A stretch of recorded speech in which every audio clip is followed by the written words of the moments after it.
Bueno, muy buenas noches. Mi nombre es Diego Nicolás Palacios Ubajoa. Actualmente soy estudiante de la Universidad Cooperativa de Colombia, estudiante de noveno semestre de Derecho. Eh, Bien, el motivo por el cual hago este video es en desarrollo a la actividad propuesta en institucional, en la cual nos indican que debemos de una u otra manera explicar cómo se conforma una cooperativa y cuáles son los requisitos para lo mismo, para la misma, y adicional a esto explicar cuáles son los estatutos, cómo se conforma o cómo se hacen los estatutos de la misma. ¿Cierto? Debemos iniciar diciendo que una cooperativa es básicamente una asociación autónoma donde las personas o sí, las personas que la integran forman una organización democrática cuya administración y gestión se debe llevar a cabo de forma en la que acuerden las mismas personas que están en ella. Las cooperativas se rigen por la Ley 79 de 1988, la Ley 454 del 98, ¿cierto? Una vez dado este esquema sobre qué es una cooperativa y cuáles son sus normas que la rigen, pasaré a analizar o a indicar cuáles son los requisitos. Básicamente, en el caso de las entidades de la economía solidaria, las cooperativas, el artículo 146 del decreto 19 del 2012 prohíbe que las cámaras de comercio registrar tales entidades con el mismo nombre, es decir, cualquier cooperativa que tenga un mismo nombre de otra entidad distinta en el registro mercantil o en el registro de entidades sin ánimo de lucro que ya se encuentre inscrita. Para la inscripción y designación de la misma, de los administradores y revisores fiscales, será necesario informar el número de documento del designado y como tal acreditar la aceptación del cargo que se tiene o que el cual va a representar.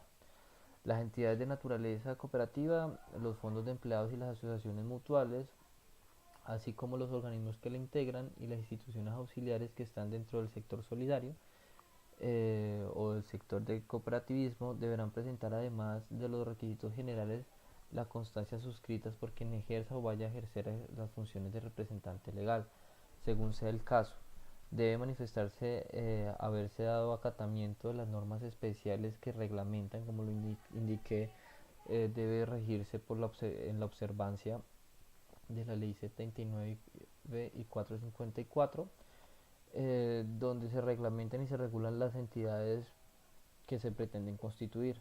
Asimismo, deberá presentarse el certificado de acreditación sobre la educación solidaria, expedido por la Unidad Administrativa Especial para dichas entidades solidarias. Hay que tener en cuenta que para constituir una cooperativa debe tenerse la copia auténtica de la escritura o pública o documento privado de constitución reconocido ante un notario, ¿cierto? Acreditar las aceptaciones de los nombrados en los cargos de administración y representación legal, de revisoría fiscal y además aportar los documentos de cada una de las personas, su documento de identificación.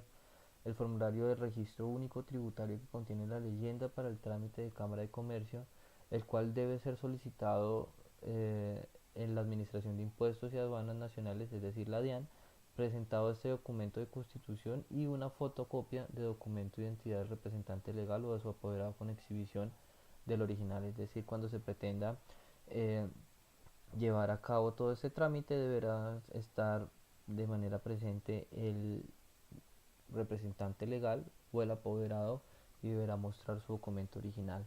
El formulario del registro único de empresarial y social debidamente diligenciado y firmado por el representante legal o por su apoderado designado mediante un poder especial para hacer esto, cancelar el valor correspondiente de los derechos de inscripción de acuerdo a las tarifas del año respectivo y del impuesto de registro departamental, ¿cierto? De igual manera, al momento de radicar el documento ante la Cámara de Comercio, se requiere la presentación del representante legal o de su apoderado debidamente acreditado. Como lo dije, deberá hacerlo mediante el poder de designación autenticado ante el órgano correspondiente, ¿cierto? Y la persona que presente el documento para el registro deberá exhibir el documento original, como ya lo mencioné anteriormente. Una vez dado y efectuado este registro por la Cámara de Comercio, deberá seguir el procedimiento, el cual es solicitar los dos certificados de existencia y representación legal ante la Cámara de Comercio, los cuales se entregarán en el formato de información número de identificación tributaria, es decir, el formato 1648. El representante legal podrá solicitar ante cualquier entidad financiera la apertura de una cuenta corriente o de ahorros a nombre de la entidad constituida, presentando el formato 1748 y el certificado de existencia y representación legal que deberá ser solicitado ante la Cámara de Comercio. Una vez obtenga la constancia de titularidad de la cuenta corriente de ahorro, con esta y con el certificado de existencia y representación legal, el interesado formalizará la inscripción ante la DIAN, donde obtenga el certificado de inscripción en el registro único tributario, es decir, el RUT, ¿cierto? Y en el caso del que el interesado no haya presentado a la DIAN la constancia de titularidad de la cuenta corriente dentro de los 15 días calendarios contados a partir de la fecha de expedición del formato 1648, la DIAN deberá o estará obligada a reportar a las cámaras de comercio el cambio de estado de NIT y eliminación de los certificados que anteriormente mencioné. Es importante recordar que el cumplimiento de la obligación establecida en el artículo 166 de la Ley 019 del 2012 o Ley Antitrámite, desde el 1 de enero y hasta el 31 de marzo de cada año, las entidades sin ánimo de lucro deben renovar su inscripción en la Cámara de Comercio, la cual debe realizarse diligenciando el formulario de registro único empresarial o el RUES a través de la página web del CN de CCM, ¿cierto? Directamente a las oficinas, ¿cierto? Que se tramitarán o se expedirán. De una u otra manera, estos son los pasos, la forma en que se conforma cada uno de los, sí, de los requisitos para presentar el tema de la conformación de la cooperativa. Bien, ahora entraremos a analizar los requisitos o qué debe contener los estatutos para la conformación de una cooperativa, ¿cierto? Entonces es importante señalar primero la naturaleza y la razón social de la cooperativa, ¿cierto? Donde se especifique que es una persona jurídica de derecho privado o una empresa asociativa o sin ánimo de lucro con responsabilidad limitada, es decir, cada uno de sus miembros responderá según su actuar con su patrimonio. Eh, También debe identificarse el número de asociados, patrimonio, que es social variable e ilimitado, regida por las leyes que anteriormente mencioné, y los principios universales del cooperativismo, ¿cierto?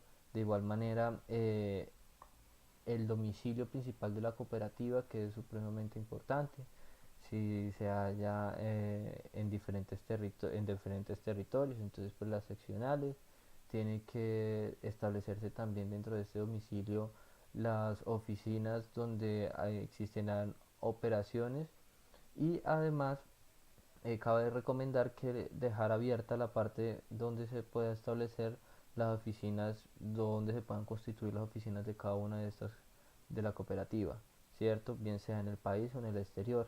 También la duración, para esto es importante señalar que es supremamente importante que la duración de la cooperativa debe ponerse que es indefinida, pero haciendo la salvedad de que ésta podrá liquidarse y disolverse en cualquier momento en los casos previstos por la ley, ¿cierto? O en los estatutos que de una u otra manera se disponga así, ¿cierto? Las normas que rigen la cooperativa en virtud de lo que ya mencioné, la 79 y 454, y de igual manera establecer que los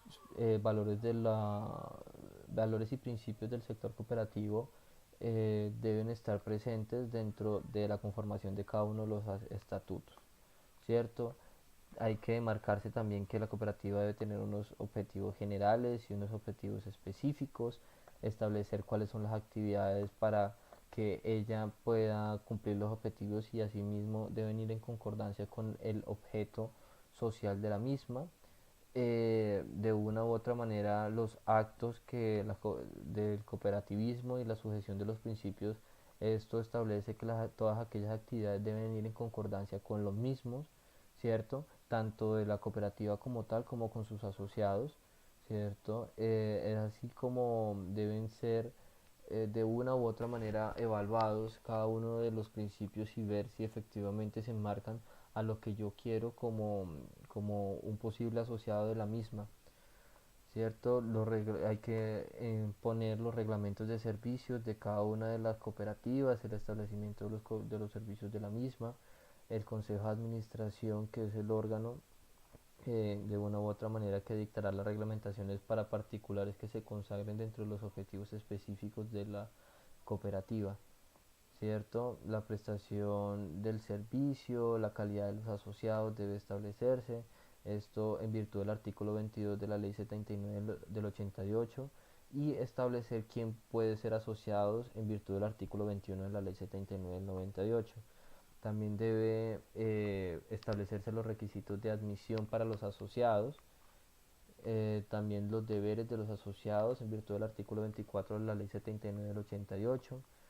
También hay que establecer los derechos de los mismos asociados en virtud del artículo 23, como anteriormente lo mencioné, y los que estimen convenientes dentro de la conformación de las mismas y de la conformación de los mismos estatutos, ¿cierto? Hay que ver cuáles son las causales de una u otra manera, para la pérdida de la calidad de asociado dentro de la cooperativa, esto en virtud del artículo 25 de la ley 79, y establecer de una u otra manera el retiro voluntario, que deberá ser aceptado por el Consejo de Administración en cuanto a si es un retiro voluntario, ¿cierto?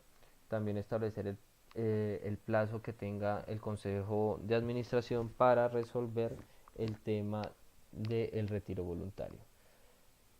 De una u otra manera, a grandes rasgos, también se debe poner el tema de las afiliaciones, el régimen de sanciones y causales y procedimientos que se van a llevar a cabo por parte del Consejo de Administración para un código disciplinario para los mismos asociados que integren la cooperativa, como también debe ser taxativas cada una de las sanciones que se establezcan dentro de los mismos estatutos para el tema de los asociados, tales como amonestaciones, censuras por escritos, multa pecuniaria, suspensión de los derechos del cooperativo hasta por un tiempo determinado, la exclusión. La exclusión deberá estar consagrada o está consagrada en el artículo, en la ley 79 del 88, ¿cierto? Que será el órgano competente, el Consejo de Administración, quien excluirá a los asociados por de una u otra manera por infracciones graves a la disciplina social que puedan desviar los fines de la cooperativa, por delitos que impliquen penas privativas de la libertad, por falsedad en la retención de informes de documentos, por servir a la cooperativa o aprovecharse de la cooperativa para hacer beneficios propios en provecho de terceros, por actividades desleales contrarias a los principios del cooperativismo, entre otros, ¿cierto? También hay que mostrar de una u otra manera dentro del tema del cooperativismo el régimen de organización interna, la constitución de procedimientos y funciones de los órganos de administración y vigilancia, condiciones, incompatibilidades y forma de elección de cada uno de estos órganos. ¿Por qué? Porque de una u otra manera aquí es donde se establece cómo se va a administrar o cuál va a ser la estructura orgánica de la cooperativa. Entonces se pone el órgano de administración, quien es el órgano superior dentro de la asamblea, una asamblea general, que es el órgano máximo dentro de la administración de la cooperativa. Es decir, que la asamblea general es aquel órgano que de una u otra manera está por encima del consejo de administración o el órgano de administración. ¿Cuáles son los asociados hábiles? Que son asociados hábiles para efectos de votaciones y de la toma de decisiones dentro de las asambleas generales, ¿cierto? Que no pueden estar suspendidos sus derechos, que se encuentren, como anteriormente lo mencioné, sancionados o limitados por alguna de, sí, de alguna de la materia sancionatoria que se dispongan dentro de los estatutos, ¿cierto? Hay que poner las clases de asambleas. Para esto es importante señalar que existen asambleas ordinarias y extraordinarias. Las ordinarias deberán celebrarse entre los 3 primeros meses de cada año, ¿cierto? Para el cumplimiento de las funciones regulares de la cooperativa.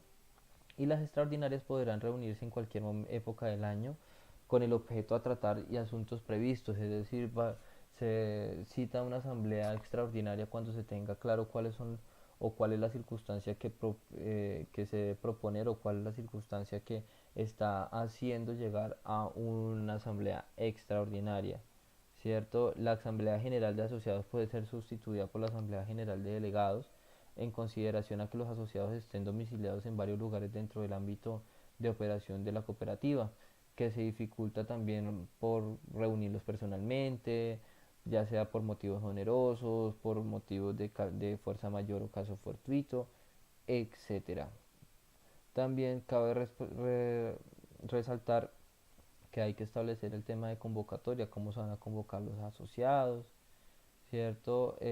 Las competencias para convocar asambleas por regla general. La asamblea general ordinaria y extraordinaria deberá ser convocada por el órgano que se delega dentro de los estatutos, que vendría siendo el Consejo de Administración. La Junta también de Vigilancia, el revisor fiscal, deberá o podrá también solicitar al Consejo de Administración que se convoque de manera obligatoria el tema de la Asamblea General, ¿cierto? Y el quórum de una u otra manera es otra de las partes importantes, eh, donde la Asamblea General lo constituye la mitad de los asociados hábiles o delegados convocados, si esto está establecido en la ley 79 y 454, donde se establece que si no hubiera integrado el quórum se dejará constancia, es decir, la mitad más uno de los asociados, se deberá dejar constancia del acto y de tal hecho y la asamblea podrá deliberar adoptando las decisiones válidas con el número de asociados no inferior al 50% del número requerido para constituir la cooperativa. Es decir, estos son 10 asociados. Las decisiones las tomarán por la mayoría absoluta de los votos asistentes, como la reforma de los estatutos, la fijación de aportes extraordinarios, amortización de aportes, transformación en función o la incorporación y la disolución de la misma cooperativa, tanto como también su liquidación. ¿Quién puede votar? Cada asociado tendrá derecho a un voto siempre y cuando éste haya cumplido con las obligaciones que se le establezcan dentro de la calidad de asociado. La elección del Consejo de Administración, la Junta de Vigilancia y el Revisor Fiscal deberá ser de una u otra manera, son actos separados y por votación secreta, aplicándose el sistema de cociente electoral o el sistema nominal cuya decisión se tomará dentro de la misma asamblea. Las actas de asamblea deberán ser guardadas dentro del libro de cada una de las reuniones que se establezcan. También hay que establecer las funciones de la asamblea, que es importante, ¿cierto? Como también las prohibiciones que se enmarcan dentro de los principios del cooperativismo y las obligaciones que señala la ley. También hay que entreponer las funciones del gerente, los órganos de inspección, la función de la junta de vigilancia, el revisor fiscal, cuáles son las funciones del revisor fiscal, el comité de educación, que de una u otra manera es un comité que dentro del sector cooperativo está encaminado en que se promueva el tema de creación o de el tema de la educación del sector cooperativo y el sector solidario. Entre estos hay que señalar la incompatibilidades, el régimen del régimen económico que de una u otra manera debe ser señalado dentro del esquema de los estatutos, ¿cierto? Donde se establecerá que el esquema mediante el cual la administración fija el origen de ingresos de carácter administrativo y patrimonial, con los cuales se prevé el funcionamiento de cada una de las entidades, se pueden constatar en las cuentas, el balance general de inventario dado, ¿cierto? Con corte el 31 de diciembre de cada año se presenta en la primera instancia, es decir, para la aprobación del Consejo, posteriormente para remitirlo a la Asamblea General y asimismo para que el órgano competente de su aprobación. También hay que evidenciar cómo estará constituido el patrimonio de las cooperativas. Entonces, se debe señalar que debe estar constituido por aportes sociales individuales y amortizados, los fondos de reserva de carácter permanente y las donaciones que reciba la cooperativa, ¿cierto? A grandes rasgos, esto es lo importante. Bueno, sin dejar a un lado cómo se pueden reformar los estatutos. Esto deberá darse con los votos de la Asamblea General, el voto favorable de las dos terceras partes de los asociados o delegados presentes a la Asamblea previa convocatoria hecha para ese fin. ¿Cierto? El proyecto de reforma de los estatutos será enviado a los asociados junto a la convocatoria de la Asamblea General y el Consejo velará porque ésta sea debatida de manera suficiente entre los directivos asociados previamente a la Asamblea. ¿Cierto? En los casos que no se prevea un artículo o un punto para ver cómo debe darse eh, la reforma de estatutos, se acudirá a la ley, a la doctrina y a los principios del cooperativo aceptados, ¿cierto? De una u otra manera, esto es a grandes rasgos lo que es cómo se genera o cuáles son los eh, requisitos para la conformación de una cooperativa y adicional a eso, cómo se conforma o cuáles son, eh, sí, cómo se elaboran los requisitos o los estatutos. Bien, mi nombre es Diego Nicolás Palacios Ubajoa, estudiante de noveno semestre de Derecho y mi ID es 406293. Muchas gracias.